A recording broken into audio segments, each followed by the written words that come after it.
Welcome to Stay Sparked. On this show, we explore how to stay inspired in the modern world through the most profound lessons from Burning Man, relationships, entrepreneurship, psychedelics, spirituality, travel, and more. On today's episode, we talk about the power of intention. We discuss ways to bring about our intentions to help us focus on the things that are important to us. How do vision boards work? Are goals the same thing as intentions? And how do we make ourselves happier? Enjoy the episode. Welcome to Stay Sparked. We are three old friends who have been sharing our inspiring stories with one another for a decade, and now we are sharing those tales and inspirations with you. I am Halcyon. I'm Betsy. And I'm Janus. And we like to start each of our conversations with a little bit of gratitude. Betsy, what are you feeling grateful for today? Always so much. Kind of funny. I actually, I'm grateful for gratitude. The last few weeks, I have been participating in a 21-day gratitude affirmation group, where there's about 30 of us on this messaging thread where each of us share our gratitude every day, kind of similar to your Halsey and your gratitude groups on Zoom. There's just something so powerful. I feel like it just amplifies when people are sharing their gratitude. So it's a really fun practice, and I am really grateful for gratitude. Yay, that makes me so happy to hear. and totally agree with you, man. Group gratitude is the best. Janus, what are you grateful for? That strikes me as like a gratitude inception kind of thing happening where it's like a Taurus or yin yang symbol of gratitude. It goes in and out of itself. I am grateful for, as I mentioned before, clarity. Like, it's easy to just kind of sleepwalk through life without really knowing you're sleepwalking through life. And maybe not a full sleepwalker, not like a zombie, but just in certain areas of your life, you're just kind of on cruise control and you're maybe not giving it a lot of thought. But, having those moments of like, crystal clear clarity are really potent. And being like, oh wow, okay, this is what's going on here. This is what I need to do, or whatever. So I'm kind of been in that moment of late and be feeling very grateful for it. Nice.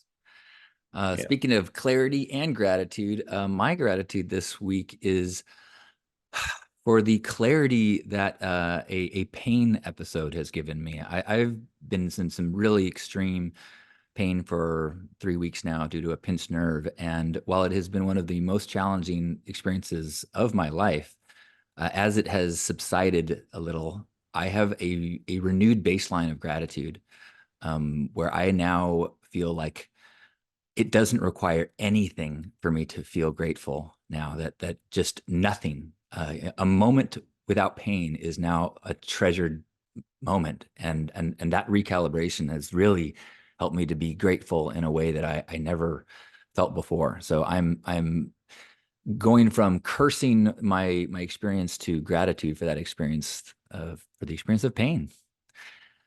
And Wow. I am going to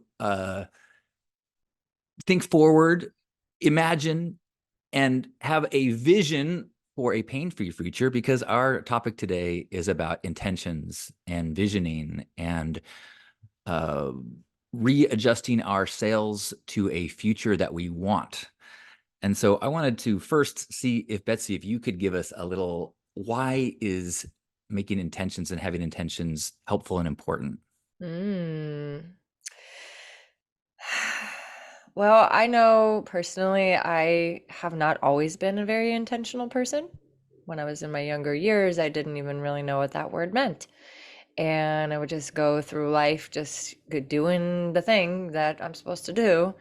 And it wasn't until I really started to go on a journey of personal growth and development and start to do certain things like go to Burning Man or do plant medicine ceremonies or personal growth workshops and trainings and start to do women's circles, I started to learn about intention and about how to implement more intentional practices into my daily life. whether that might just be journaling or just clarifying what it is that I want. Vision boards also, here we are at the beginning of the new year. It's always a powerful time of making vision boards. Once I started to do that, I started to notice how much more graceful I was able to move through the world because I was having much more clarity coming through. Like you were saying, Janus, like your gratitude was for clarity, right? If I don't know what I want, then I feel like I'm just kind of going aimlessly through the world. But having an intention practice has been absolutely game changer, whether it is the micro of living with intention, like having a conversation, right? As you start the conversation, get clear. What is the intention that I have for this conversation? Okay, my intention is that I would like to have some deeper connection with this person, right? Or on a bigger scale, what is my intention for my life going forward? My intention is to continue to stay healthy, right? And then what ends up happening with those intentions, then the actions and the words and the thoughts then can help to support what those intentions are. My bigger life intention is to stay well, then I'm going to be making sure that I'm eating well, that I'm moving my body, that I am doing these things that can support that. Or if it's the conversation to have more connection, then I am going to orient my words and my body language in a way that will support that intention for more connectivity. Man, I am so glad that you are here, Betsy. I mean, witnessing your relationship to your practices of intention has really helped me kind of overcome some skepticism about these type of things. And I really had to acknowledge that, you mentioned the grace that you go through the world, and witnessing that, and witnessing how much of, setting intentions and being conscious about those things and witnessing you do that has really helped me to raise the importance of that. And as you're speaking, I realized that, that I now do a morning broadcast every day at 9 for Love Ambassadors. And really it's intention setting. It is like, who and how do I want to be every day? Every day, to me, I want to be a love ambassador. I want to look for the opportunities to connect with people. I want to look for the opportunities to share gifts and be kind. And the way that I've been thinking about it, and I hadn't really connected even to the word intention until you said that, is that my objective is to prep my brain so that when opportunities come, I already know what the choice is going to be. So if I have the opportunity to be kind, I don't miss the opportunity because what should I do now? The intention is I've already made a decision when the intention is made, how I'm going to react to an opportunity when it comes. Mhm. Yeah, and it's important to delineate the difference between intention and goal setting, because goals are more of a destination. Intention is more of a journey. It's more closely aligned with mindfulness as opposed to a goal achievement. And so so making that decision to operate with intention, like you said, the decision's already been made when an opportunity presents itself, and it's like you've already decided, like, this is who I'm going to be in this situation, because that is your intention that you have set for yourself. So that listening to you both kind of is a reminder to me to that I've had moments in life where I've been very intentional, and those that way of moving through life is fairly rewarding and just in and of itself. It just feels good at the end of the day to have met your intentions, to have walked your path with intention. And you know the difference once you start doing it, or when you get back to doing it after not doing it. The way you feel, the way I feel at the end of the day is substantially better. It feels like I've actually, you know, uh, ironically enough, I achieve something. Like, I'm not trying to achieve goals with that, but I feel a sense of achievement at the end of the day. So yeah, Mhm. Yeah. intentions are good. Yeah, and also on the flip side too, I've also had experience when there is a lack of intention and how that can create some chaos. I've been in different situations where it's like, what are we doing here? What are we creating here? There's no leadership and there's no collective intention around what it is that we're creating. And then all of a sudden it just turns into this kind of shit show, right? There's And chaos. so, yeah, exactly. And so that was always just a good reminder to keep coming back to just even the simplest way of like unifying with the breath. That is a powerful way of connecting to an intention that I feel like the breath can be an intention to center. It can be a living as an embodiment of some kind of intention. So yeah, there's that. And then also I want to just kind of recognize how this time of year, whatever time of year you're listening to this, but we're recording this right after the new year. And it's a very powerful time where there's a collective attention on intention.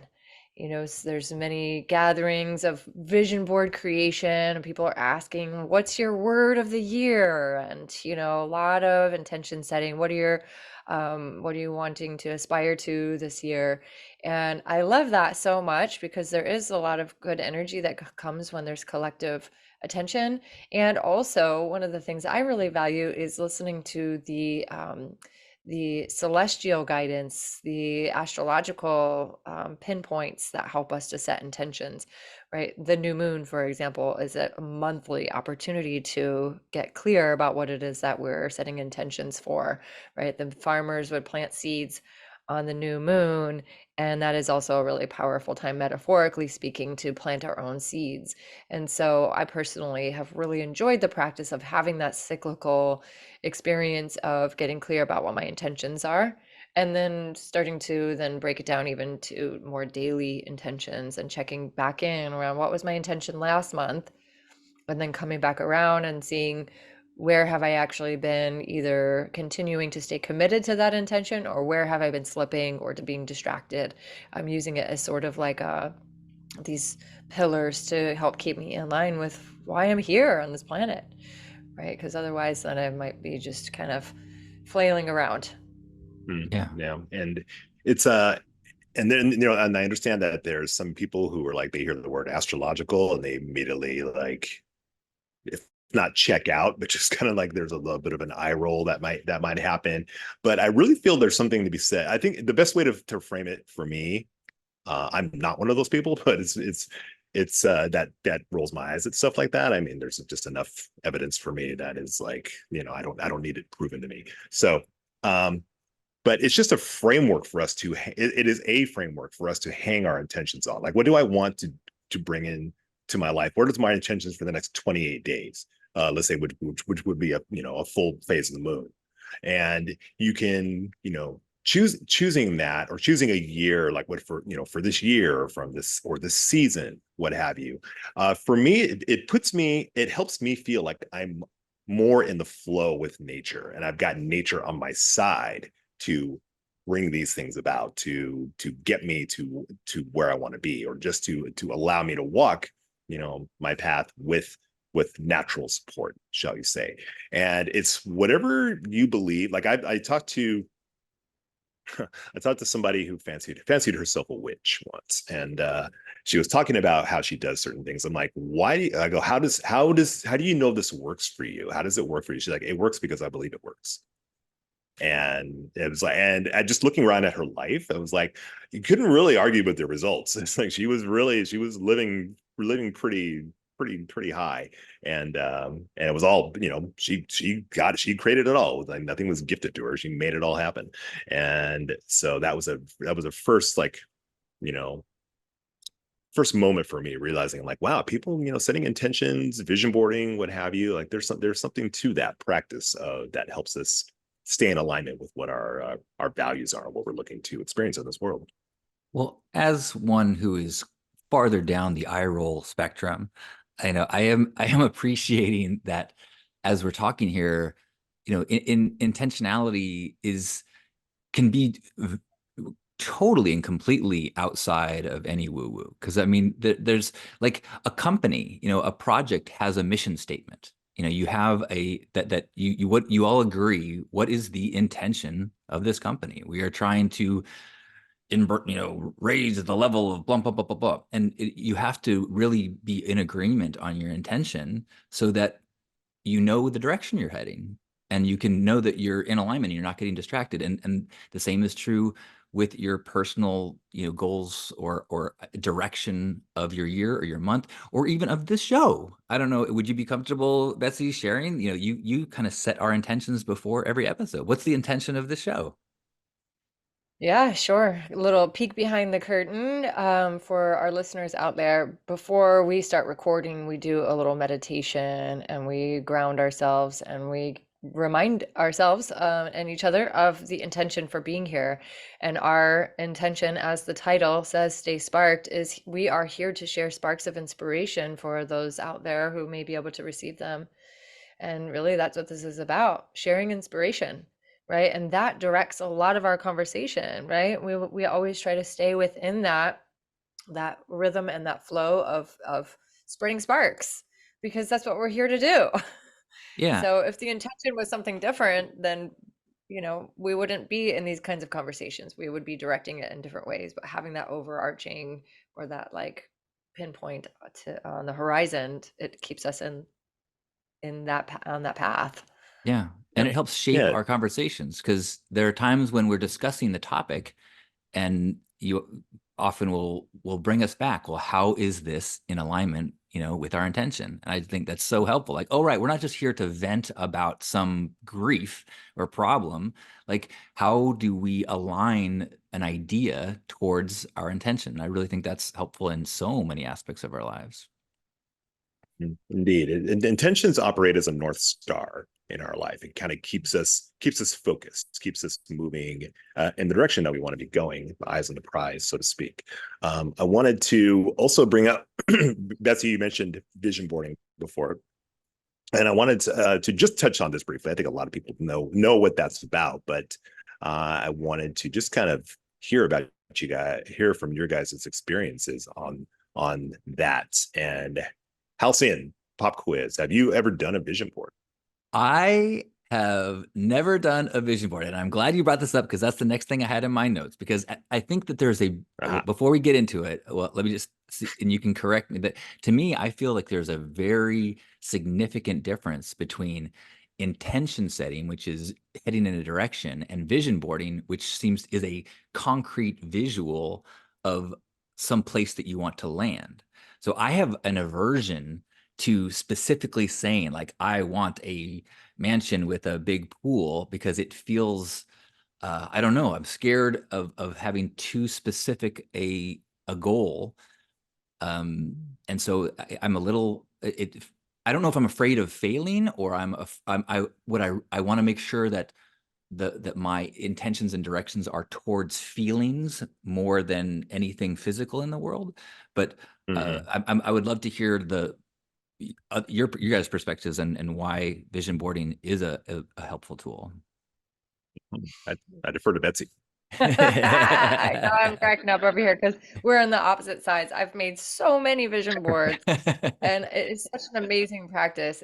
I love it so much on so many different levels. And I'd love to speak to some of the skepticism and some of that little bit of fear around like putting that physical item on there. And, I'm sure we've probably all seen The Secret. There's this whole thing about manifesting.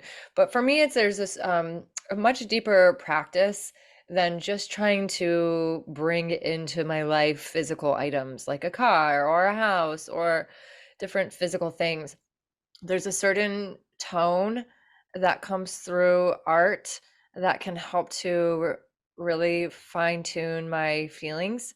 So I actually was just making vision boards last night with my roommate, and we were in this process of going through magazines and seeing what words stand out.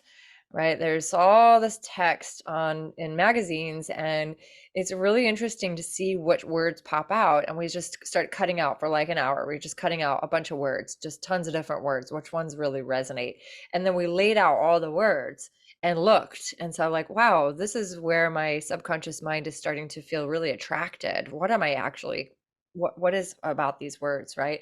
And so some of the words that were coming through were really insightful. And I feel like the words that we put on there and then we keep them in our space can help to just infuse our subconscious mind to have more of that, to cultivate the feeling tone on the inside, right? I know for me personally, a lot of my vision boards are not necessarily for one specific year because it's an overarching feeling. Like I put certain words on there like upward spiral and health and vitality and love and community and magic and all of these words that just make me feel so good.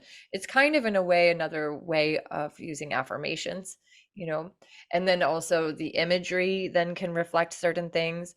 And you're right, Halcyon, because you do have to be really careful because some of this stuff really does manifest in ways that you would not expect it to. So you have to be really refined on certain things. I had a pretty crazy manifestation a few years ago where I didn't even realize that I had called in this experience. And then I went back and I looked at my vision board and I was like, oh my God, there that is. I went there, right? Even just last night, I was looking at my old vision board and I had, this was 2 years ago, there was a picture of a beautiful tree on my vision board in front of this big, beautiful house I was calling in a new home. And I said, believe anything is possible. Well, right outside my house, there's that same type of tree, big, beautiful tree. And like, whoa, there it is. Right. And so there is something to be said about being able to like really bring those images into your being. And also, I feel like there it just creates an energetic frequency inside of you to be able to keep staying attuned to. Hmm. Does that make sense? Yeah. Yeah. It makes a lot of sense. And it just it for me, vision boarding, I've only really done it a handful of times over the course of my life, but it has allowed me to kind of operate at the frequency that I would like, that I want to operate on, that feels good to me.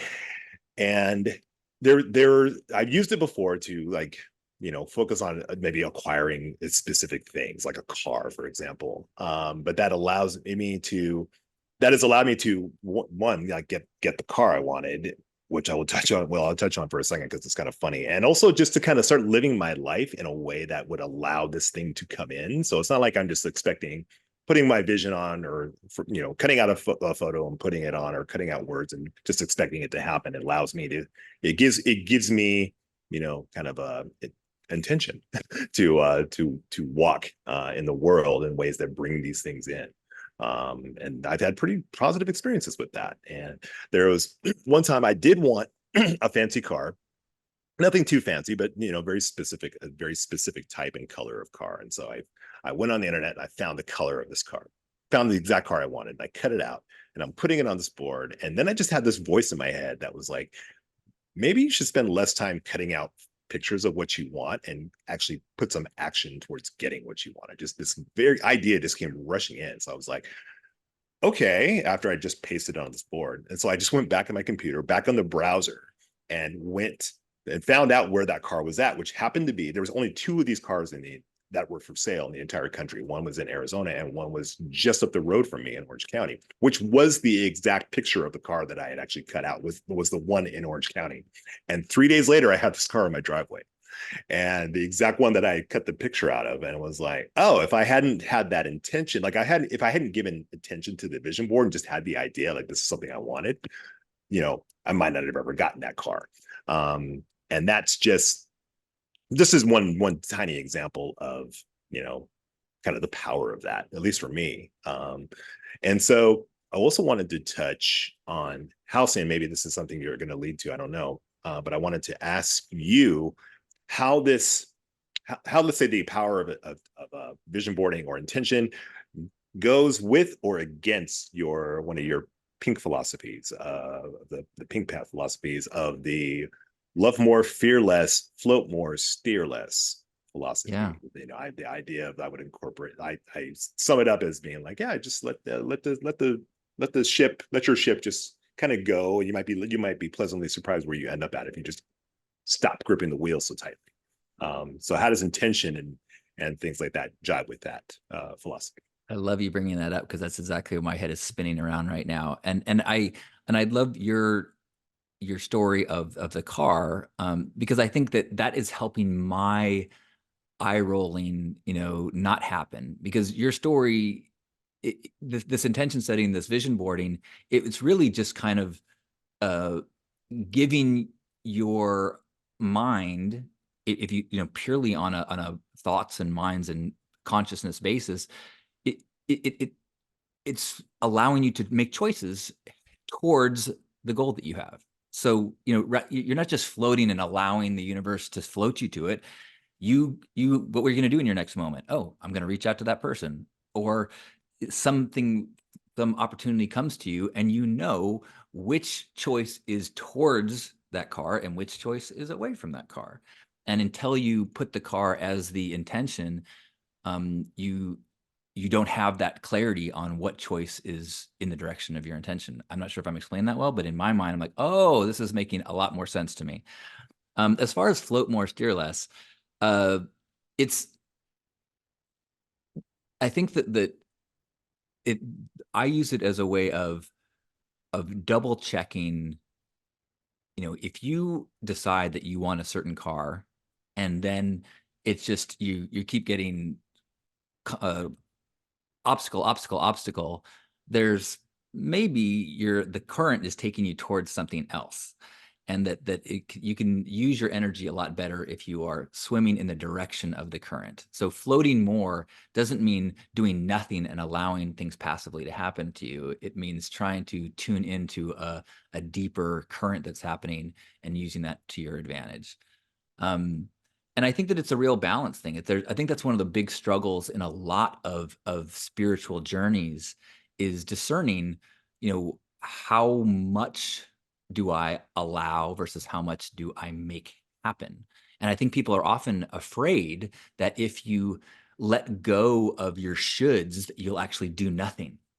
One of the big obstacles to like the power of now is like, well, or Byron Katie, like loving reality. Well, if I love reality, then I'll just sit on the couch and do nothing. Like, no, that's not how it works. If you actually can get so peaceful that you can tune into the current, you will do something next, and it will be in the direction of your intentions, of the way that you want to be.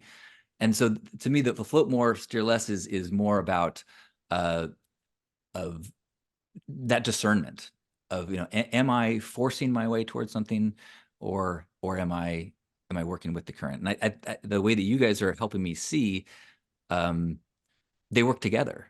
Having an intention and tuning into the current that's heading you towards that, you'll know when you are paddling towards what you want and when you're not. And I think the other part of that is then you got to check back and go, this idea of what I wanted, I keep having to check back and go, is that still accurate?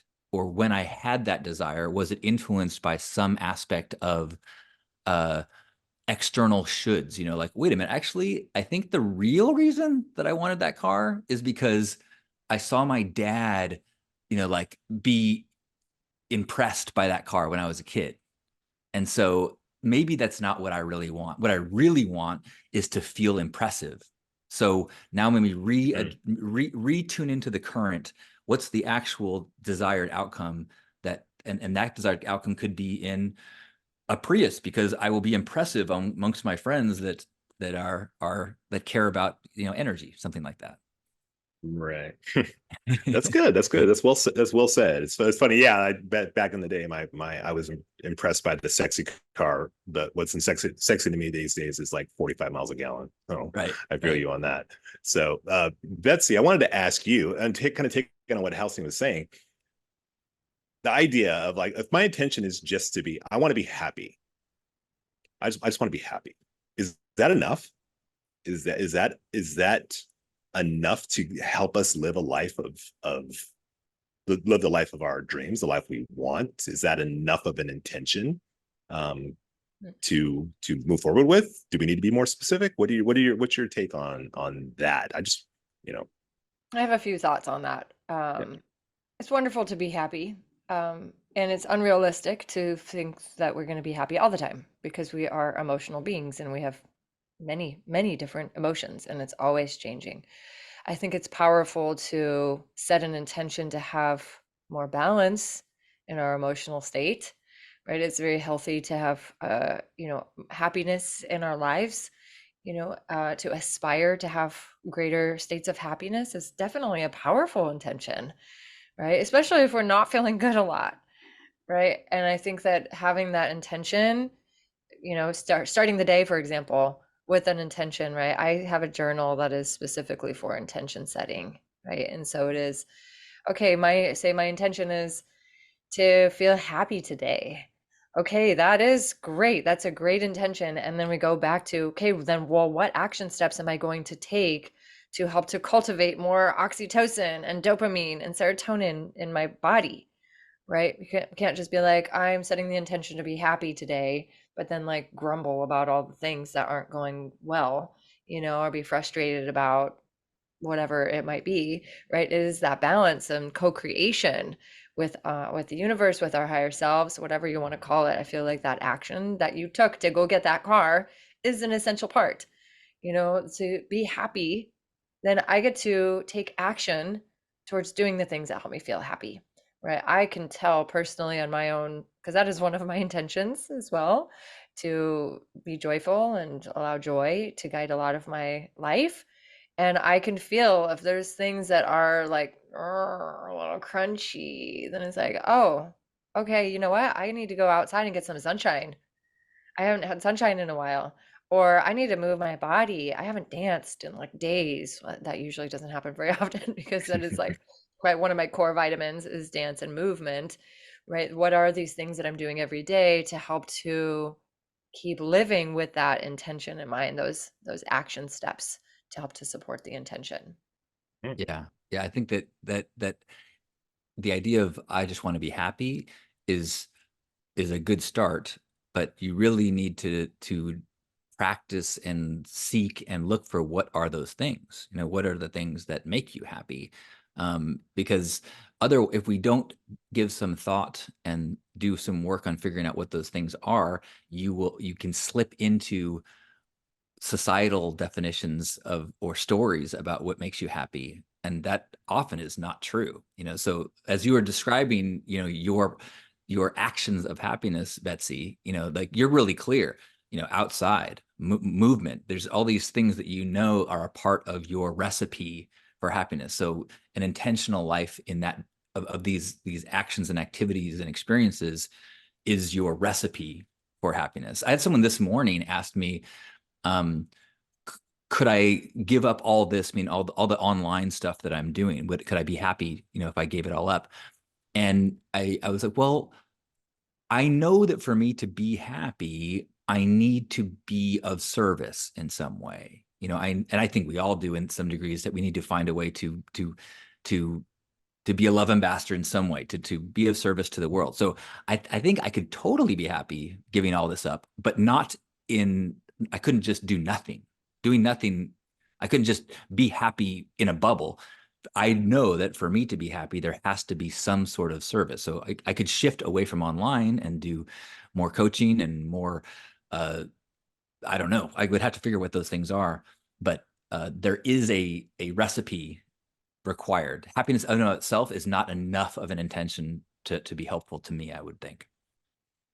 It sounds like service is a bigger intention for your life.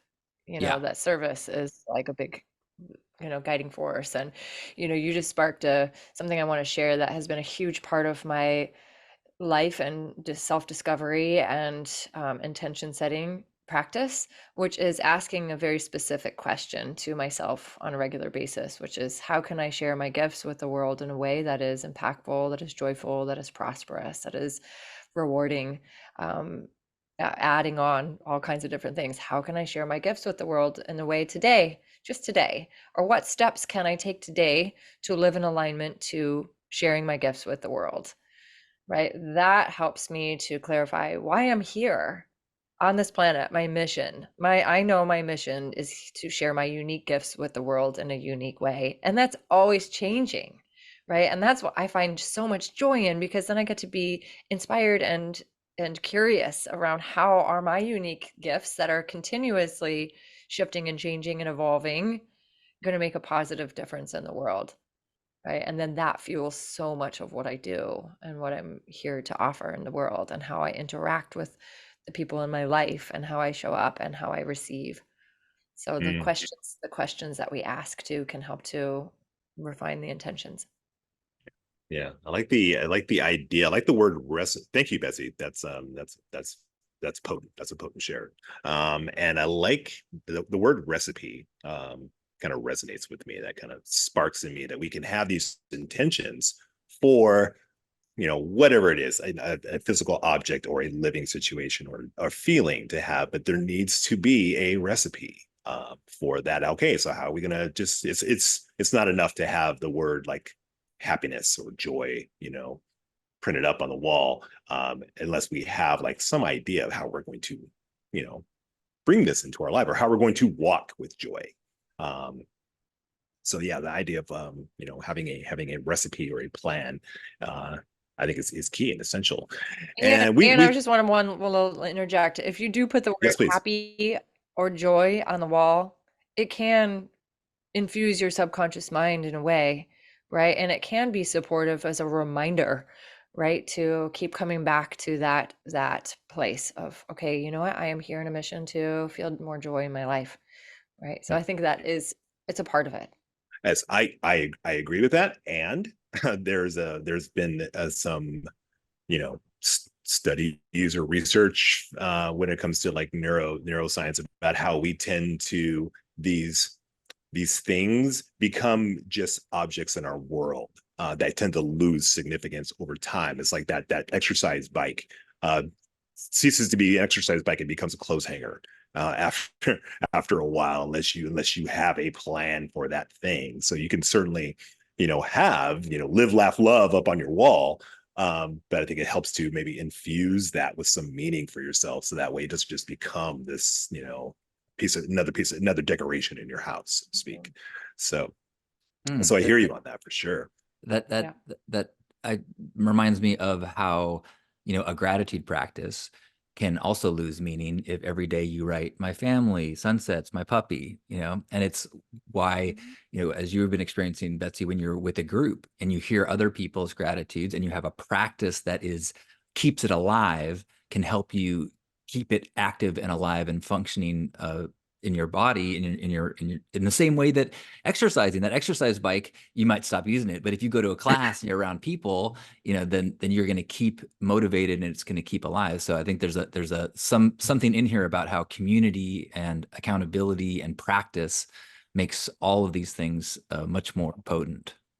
Yeah. Mhm. And I feel we mentioned a number of and this is something I feel like I want to, maybe, as when we talk about like our final sparks for a show, this is something that kind of resonates with me as a as a final spark to leave with somebody about what we're talking about today. We bring up a number of uh, spiritual people or speakers or thought leaders or whatever that resonate with us or that have you know been very helpful to us in our path. And one thing, one person that comes up for me is it's um, um, Byron Katie, um, who has taught me a lot about acceptance, getting to accept what is brings me a lot of relaxation, a lot of frankly happiness, joy, being like, and that clarity I mentioned earlier is like having some accepting like what is real, what is really happening in this moment, or just in our lives, and be like, all right, I have this acceptance, and balancing that with intention. It's really hard to you know to walk with intention if we're not accepting what is physically real for us in the moment. So I think that's important, the idea of balance between intention and acceptance. Oh man, I think you just opened up a can of worms. I think this is a future episode here of how do you balance loving what is and goal setting and intentionality. Like that's a rich place. So I'm glad you brought More that up. sparks. More sparks. I want to throw Maybe my maybe a part two. part two. I want to. I guess my closing sparks are back to something that Betsy was talking about, what are my gifts and how can I share them with the world? And I think that to me, that is, it's like I got chills. Like it's such a deep and important intention that can, I think that I don't know anyone that's not going to lead you to a sense of contentment, and it doesn't require any sort of magical thinking. It is a very concrete, accessible thing that we can all do. What do I have? What are my gifts, and how can I share them in the world? And if that is our intention, and we keep coming back to that, I think we have no choice but to be living in purpose and to be expanding the joy that we experience and that we share in the world. Beautiful. I love that, and I will just kind of echo a part of what you shared when you said, "What are my gifts, and how can I share them with the world?" I personally actually have got caught up in this story of trying to figure out what my gifts are. And so I actually don't try to look for what they are unless it's like a specific writing exercise or something. It's just more so like, how am I sharing my gifts with the world today? Because I have many, you have many, we all have many. We don't know what they all are, you know? So I just want to kind of just share that part for me personally, to not get too caught up in like trying to figure out what our gifts are. Um, then I'll share my closing spark is really about the micro intention, the check-ins around what is my intention on these little moments every day, right? So like I've started to do this practice. If I'm going to call someone, or if I'm going to text someone, or I'm going to move in a certain direction, what's my intention, right? If I'm on my way to meet someone for lunch, what's my intention for this meeting? What do I want to get out of this? Or like I might write a text and then pause before I send it and go like, what's the actual intention here for sending this text, especially if there's certain charged texts, right? And so like really checking in, what is my intention for this action that I'm taking right now? And is it in alignment to my greater intention for bringing light or joy or connection or whatever the intention is? So little mini moments of checking in with ourselves around what is the intention. That is so Very good. powerful So practice. good. So good. Thank you, Betsy. Oh, Mm. well, Betsy, I feel like we should have started this show with, this show is brought to you by FINKLEHOO.com and the Power Affirmation Journal. But how can people connect with your deep medicine on this topic in the world? Oh, thank you so much. Yeah, I have a lot of passion in this conversation, and have made some tools to help people to get more intentional and more reflective. So you mentioned the power affirmation is a huge part of my offering in the world right now. There's a journal, there's audio affirmations, there is cards coming, there's a course that really helps to refine our relationship to ourselves, that inner dialogue. What are the beliefs that we're holding about ourselves, and which beliefs do we want to change, and how do we use repetition and affirmations and gratitude to really create positive, impactful changes in our neurochemistry. So you can find the journal online, poweraffirmation.com, and a lot of other things. And I also do one-on-one in-person sessions with Mind, Body, Spirit. So doing body work and healing work, energy work, sound baths, spiritual coaching. So you can find my modalities on finklehoo.com. So reach out. Love talking about this kind of stuff. I think this is the spark of we'll have another episode on more here. So thank you guys Yes. for diving into this one.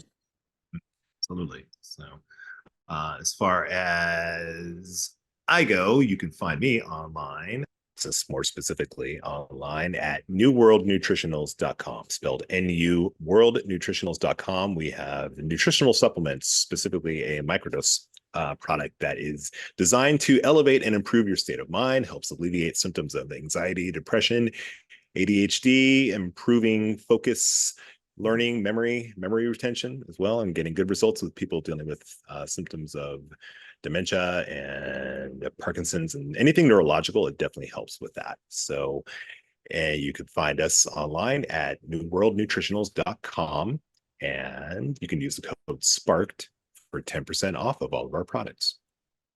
Awesome. Amazing.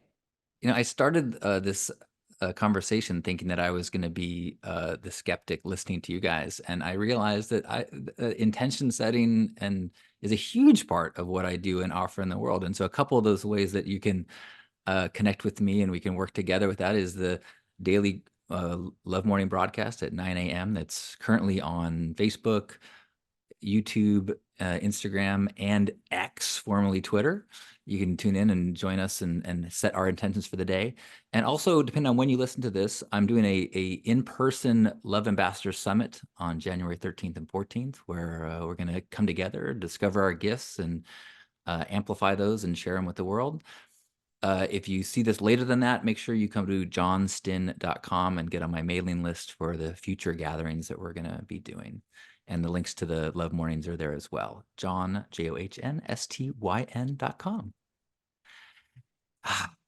Now, Betsy, Fantastic. would you close us out with an affirmation?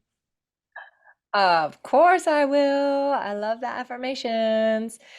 So these affirmations can support us in setting intentions on a more regular basis and living from a place of intention. And so if you like, you can close your eyes and just take a nice deep breath with the intention of centering and grounding, going inward for a moment, and allowing this affirmation to repeat in your mind. I live an intentional lifestyle. I live an intentional lifestyle. I live an intentional lifestyle. It is getting easier and easier for me to live with intention. It is getting easier and easier to live with intention.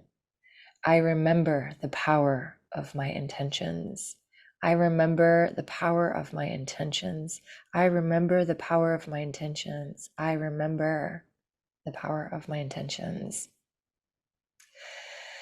And so it is. May you all out there feel sparked to set some intentions for your day, for your week, for your month, for your year, for your life. And would love to hear from you guys. Make sure you guys find us on Instagram, Stay Sparked Podcast. Leave us a review. We always love hearing your reviews on Apple Podcasts, and the 5-star ratings really help us spread these sparks far and wide. So you taking just a couple of minutes to get on there and share that you're listening and that you appreciate it really helps us out. So thank you guys so much. Stay spark, people.